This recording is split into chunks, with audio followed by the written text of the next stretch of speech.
Hello, hi guys! Magandang hapon sa inyong lahat. This is Chin Rodriguez, Mama Sagari Channel, a faith healer, also mata reader. So ngayong hapon, natatagan natin nagsabihin sa iyo ng ating mga gabay. So this is a weekly gabay for the month of May 20 hanggang May 26 for the sign of Virgo. So Virgo, welcome to my channel. Ano kayong messages, advices, and spirit guides ang ating masasagap for today's video? Kanina kayang energy or kaganapan sa buhay ng mga Virgo signs ang ating mga hagilap. So guys, this reading is a general reading namang hindi lahat makaka-resonate. Kunin lamang po ang makaka-relate sa inyo and comment down below kung kaninong energy ang ating nasagap. And because don't forget to like and subscribe my channel and hit the notification bell for more videos update. And because maraming salamat po sa mga walang sabong pagsuporta sa aking channel, lalo-lalo na ang hindi nag-i-skip ng ads, naway pagpalain kayo ng Diyos at may kapal siksik liglig nag-uumapaw na biyayang manumbalik sa inyo. So let's see what is the messages advice sa iyo ng ating angel spirit for the sign of Virgo sign. So let's see and watch this. Hagilapin at tuklasin natin ang kaganapan sa buhay ng mga Virgo. Eto na. Angel Spirit, please give me information po. So there's the Tower meant for major changes. No, dito papasok ang panibagong eksena, no? Hindi natin masasabi kung ikasisira o ikabubuti ito ng kaganapan sa buhay mo. So there's some major changes and there's a new ship. So ibig sabihin dito guys, may mga bagay dito na parang mabibigla, no? Na bigla na lang babaguhin ng sistema or eksena. As sinasabi dito with the Seven of Swords. So there's a cheating lying on you, no? Kumbaga napapalibutan ka ng mga sinungaling manluloko, no? Manggagancho. And there's a Two of Swords with the decision. Kailangan mo magdesisyon. No? Kumbaga, may mga bagay na kailangan mong tapusin. Kailangan mong alisin. There's a Four of Pentacles with the collaborations. Protect your power, protect your energy. Budgeting. No? Kailangan mag-budget ka. Hindi pwedeng pala decision kasi napapalibutan ng mga sinungaling dito na baka at the end of the time ikaw ay magsisi. No? Kumbaga, sinasabi din with the Two of Swords with decisions. Kailangan there's a takes time.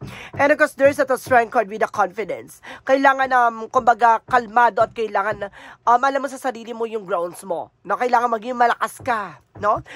Kumbaga kalmahan mo lang, lakasan mo yung pakiramdam mo. There's the Five of Pentacles pero sinasabi dito with the technically maaring magkaroon ka ng financial loss or financial crisis. Dahil sa padalos-dalos na desisyon. So there's the Tower moment for the Seven of Wands by protected. No? You are being protected pagdating sa mga bagay-bagay. Kaya parang there's a signs or synchronicities na parang binibigay sa'yo ng angel spirit na you need to pay attention. Maging aware ka sa lahat ng mga bagay na nangyari sa'yo. Maaring may babala, no, ng ating angel spirit na makasira dito sa sistema or ginagalawan mo. The Seven of Swords represent what? The Seven of Swords represent the Nine of Wands with the slow and steady, no? Kaya kailangan na, kumbaga, hinay-hinay lang. Kasi may mga bagay dyan na dahil sa padalos-dalos mo, hindi mo alam kung totoo at fake pala yan or sinungaling or something manggagancho yung taong kinakausap mo. Kailangan kalmado ka at kailangan gamayan mo. The Two of Swords represent the Seven of Cups. So, something confusion. No? Kamaga may mga bagay dito na parang kailangan mong mag-decision, kailangan pag-isipan, pero kailangan mo munang gamayan kasi mamaya baka ginugulo ka lang ng mga imahinasyon mo. Or either maraming opportunity na kamaga lilinlangin ka. Kaya kailangan maging aware ka kung ano ang pipiliin mo. The Four of Pentacles represent the Nine of Cups. So, there's something of wish fulfillment. So, may mga bagay na matutupad dito. Kaya kailangan alam mo sa sarili mo yung grounds mo, lalo-lalo na sa finances. No? Kumbaga, kung hindi ka magiging maingat at hindi mo po protektahan ng pinaghirapan mo, technically, mahihirapan ka at the end of the time. Magkakaroon ka ng financial crisis, financial loss, no? There's a poverty. So, let's see what is the strength card. So, there's the High Priestess. So, there's a hidden agenda or hidden enemy. So, may mga bagay dito na parang hindi mo pa lubos na alam. No? Kailangan maging matapang ka, maging malakas ka. Kasi may mga bagay dito na there's something in mystery and secrets, no? Kumbaga, hindi mo pa lubos kilala o hindi mo pa lubos nalalaman yung mga bagay na mangyayari sa'yo sa kasalukuyan. The Five of Pentacles represent the Two of Pentacles. So, there's a balance. So, kailangan mo maging balance dito. Emotional, practical, lalo-lalo na sa finances. Maging balance ka. The Tower moment and the Seven of Wands represent the Ace of Cups. So, there's a new love. Now, there's a new offer. Now, there's a new romance. Maaring protektado ka at parang bago magpapatibok sa puso mo or pihikang puso mo, guys, no? Kumbaga may bagong pag-ibig na papasok dito na kumbaga nagdala ng kumbaga dati nasira, no? Or or na-destroy or maaring na-abandon ka. But this is the moment na maaring paglabang ka. There's a new offer, a new love. So let's see what is the 7 of Swords and the 9 of Wands. No, there is the 10 of Swords. So, see, I told you so. There's a backstab, betrayal. Kung ibig sabihin, maging maingat ka, no? Kumbaga, yung taong akala mo totoo, yung pala hindi. There's a cheating, lying on you. And at the same time, there's a backstab and sabotage, no?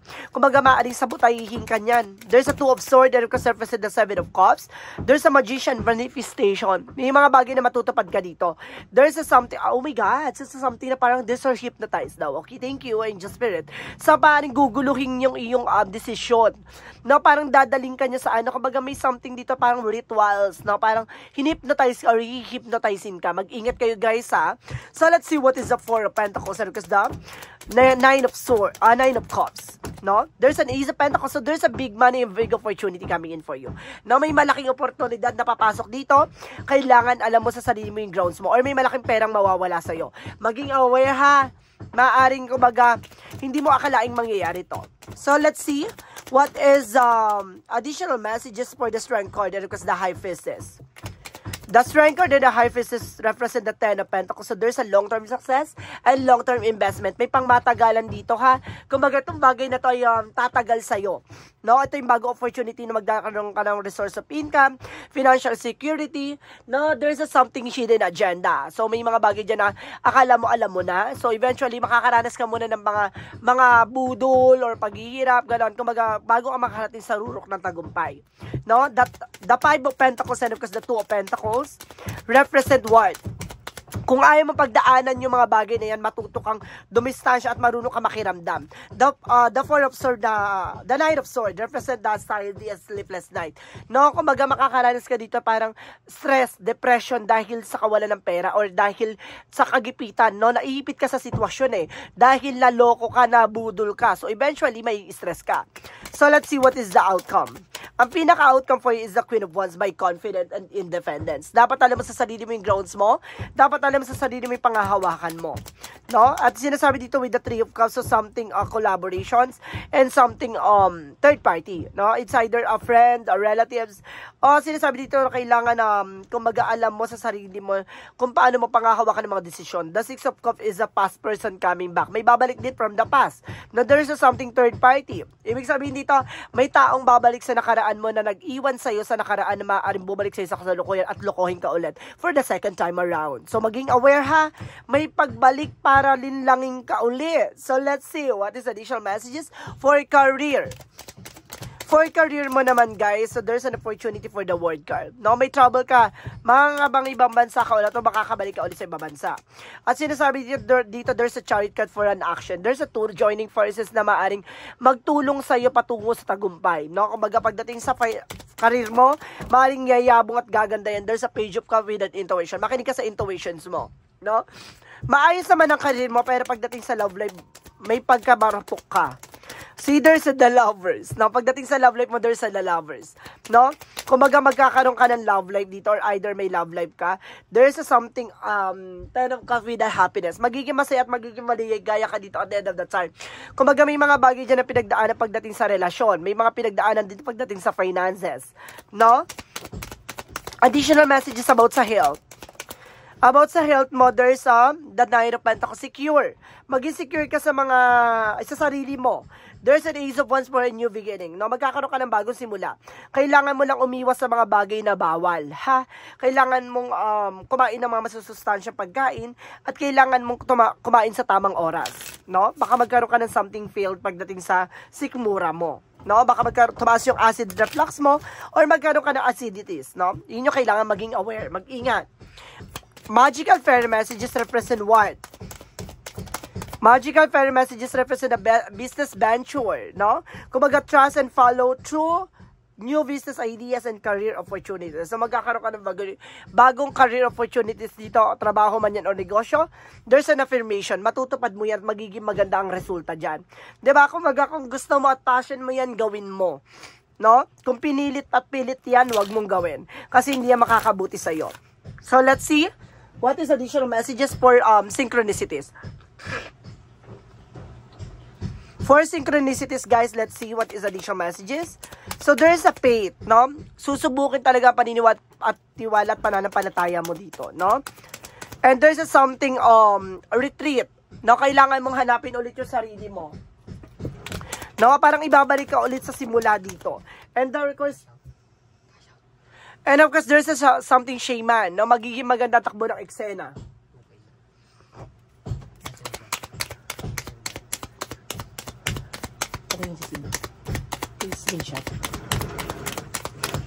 Okay, let's see what is additional messages for Yin and Yang Oracle card.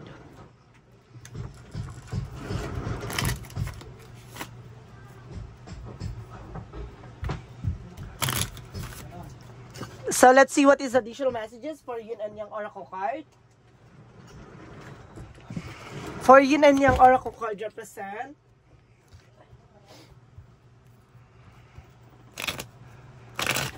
For Yin and Yang Oracle card represent what? So let's wait lang guys ha. Kalma lang kayo dyan.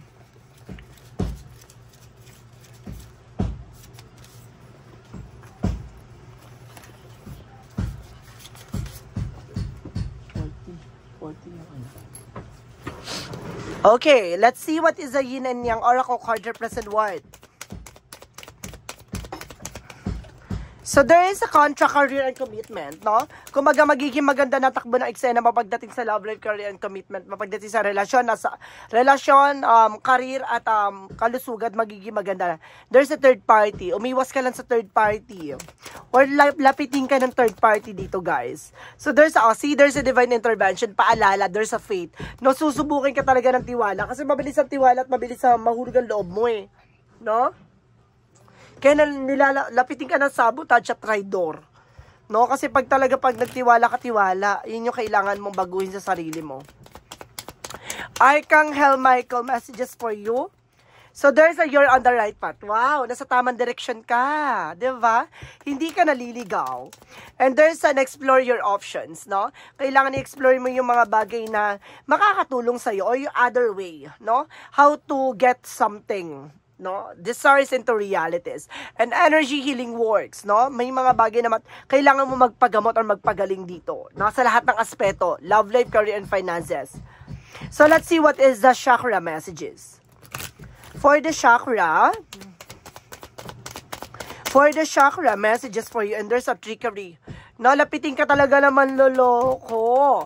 And there's a faith. Talaga susubukan ng tiniwala at pananampalataya mo. And there's a miracle behind the scene. So, ibig sabihin dito may hustisya at mayroong magandang kapalaran na nakatadhana para sa'yo dahil mayroong, kumaga himala, no? Kumaga sinusubukan ng pananampalataya mo kung hanggang sa kakakapit. Diba? So, let's see what is the angel's answer. Represent within the next few weeks, sa mga susunod na linggo, may mga magaganap na pagbabago and there's in the near future. No? Dito na nalalapit ang future mo at sinasabi dito sa'yo na big happy changes. No? Dito magkakaroon ng malaking pagbabago at masayang pagbabago na magaganap sa buhay mo. For Monsology, represent what? Sinasabi dito, there's a show the world the real you. Ipakita mo sa mundo kung sino ka talaga at kung ano talaga yung mga bagay o katangian na ipapakita mo or yung talagang ikaw, no, passions mo, no, abilities mo, skills mo. Ipakita mo and there's a have faith in your dreams, no? Magtiwala ka at maniwala ka sa mga pangarap mo na may isa sa katuparan yan. No? And there's a work through your fears. Labanan mo yung takot at pangamba mo. 'Di ba? Huwag ka magpa-apekto, huwag ka makinig sa mga sulsol o sasabihin ng ibang tao bagkos pakinggan mo na matupad yung mga pangarap mo on your own beliefs.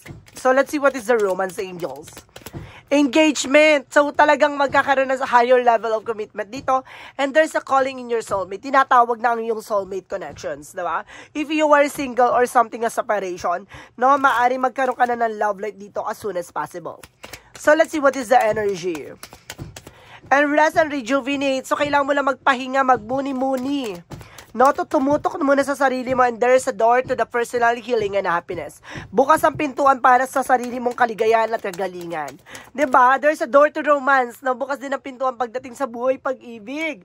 At sinasabi dito, there's an adjacent possibilities, no? Ayun sinasabi ko, may mga pintuan magsasara sa at may mga pintuan magbubukas sa bagong opportunity, love life, finances, and career. So, let's see what is Arcangel Raphael messages for you. Arcangel Raphael messages for you. Represent what? Fresh air. So, kailangan mo na sariwang hangin dito. And there's a use your natural healing abilities, no? May kakayanan ka din no? Kailangan mo na sariwang hangin dito. Siguro, nasa lugar ka na maraming polusyon. Umiwas ka. At kailangan mo dito, or baka naninigarilyo ka, or nakakalanghap ka ng mga usok. Excuse me, guys. So, there's a forgiveness. Kailangan mo ng kapatawaran, no? Kasi yun yung nagsisilbing blockages kaya hindi matupad or makapag-proceed for another level. Ganon. Diba? And there's a balance. So, kailangan mo maging balance. Additional messages dito with an angel spirit messages. And there's a travel, guys. Makakapag-travel ka talaga, diba? May bagong ganap dito na maaaring magsabi sa'yo na makakaalis ka na. At sinasabi dito, there's an infinite abundance. Kumbaga maraming aspeto kasi ang no? Ang wealthy and abundance. Love, life, career, and finances. At sinasabi dito, there's a divine life purpose for you with a full support, no? Sinusuportahan ka ng ating angel spirit. Angel spirit messages represent an all path lead home. So there's a turn your gaze within. So ibig sabihin dito makinig ka sa intuitions mo. Kumbaga kung kaya mo talaga ipaglaban mo. Ganon. Kumbaga mangyayari yung mga bagay na yan kung para sa'yo. Di ba? May kakayanan ka, may katangian ka. No, gamitin mo yan. Additional messages for angel spirit. And there is a blue with an inner truth. Na malalaman mo ang katotohanan, malalaman mo lahat ng bagay na dapat mong matutunan. And there is a cleansing. Kailangan mo rin mag-cleansing. There's a lot of negativities around you. Even to yourself. Na marami kang negatibo na kailangan waksiin. And there's an autumn. Harvest time. So, talagang mayroong abundance na paparating sa'yo. Kailangan mo lang, kumbaga mag-cleansing muna para magtuloy-tuloy na siya. Jesus loving quote said, okay, Jesus loving quotes. Okay, thank you. Ito daw. At sinasabi dito, there is a seek you first the kingdom of God and His righteousness. All things shall be added with you. So, ibig sabihin dito, ipapakita mo na raw sa'yo ng ating Panginoon yung mga bagay na pagdadaanan mo. No, yung mga bagay na kailangan mong matutunan at kailangan mong malaman bago mo makamit at bago mo maranasan ang karangyaan at kasaganahan na paparating sa iyo. Kumbaga may magandang plano sa iyong Panginoon pero kailangan mo munang dumaan sa mga rough roads or something kumbaga failure, rejections para maging malakas at maging matibay ka, 'di ba? So let's see what is additional messages for angels number. For angels number represent what? For angels number, represent what? Angel spirit guides. Please give me information for angels number. Angels number, so represent 0505 or unexpected ship. No, hindi mo inaadya itong pagbabago na magaganap sa'yo. This is the divine intervention. Sudden changes in love represent surprises and gut feeling. So, see, kumbaga, nagkaroon ka ng something vibration or something instinct at hindi mo inadya na itong bagay na to ay ipagkakalob sa'yo na other way. So, there's a surprises. So, there's a divine intervention. No, talagang ipagkakalob sa ito in the right time. So, there's an ayahay. This is the number serves a gentle nudge to pursue whatever interests you most. It's possible that something could rock your boat, but you end up exactly where you belong, which could be in somebody arms, your dream good job, or abroad, etc. So, see? Kumbaga, babaguhin tong eksena na to na hindi mo akalain, diba? Kumbaga, nandun ka pa lang sa processing no? Nandun ka pa lang sa preparations. So, eventually, hindi mo akalain na babaguhin ka, parang pipitigin ka ng eksena na ay, thank you, Lord. Parang inangat mo ko, hindi ko inadya, hindi ko man hiniling, pero ipinagkaloob mo. Ganon. Kumbaga, may darating yung bagay na kapag the more nag-greedy ka sa isang bagay, hindi yan ibibigay sa'yo. Kailangan continue what you doing, mag-focus ka sa sarili mo, mag-focus ka sa ginagawa mo, at ipagkakaloob sa'yo ng ating Panginoon yung mga bagay na kailangan mo makuha. Messages of life represent what? And never alone. So, sinasabi dito, guys, My bond with God and angels is a flame which illuminates my heart, regardless of the darkness around me. This bond is a foundation of inner strength. It allows me to go on, having faith in all things will fall into divine order for my greatest benefit. I ask the universe for my guidance, knowing I will always receive its help and protections. Today, the sun will arise and shine for me.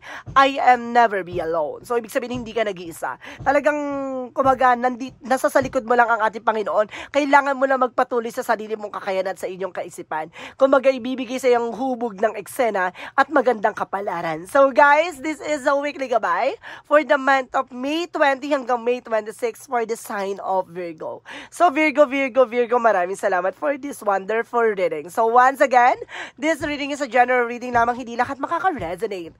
Kunin lamang po makaka-relate sa inyo and comment down below kung kaninong energy ang ating nasagap. And of course, don't forget to like and subscribe my channel and hit the notification bell for more videos updated. Kasi maraming salamat po sa mga walang sawang pagsuporta sa aking channel, lalo-lalo na ang hindi nag-i-skip ng ads na way pagpalain kayo ng Diyos at may kapal siksik liglig na gumapaw na biyayang manubalik sa inyo. So let's see what is additional messages for next week at malalaman natin ang kaganapan sa buhay mo. At maraming salamat po and see you in the next video. Bye-bye and babush!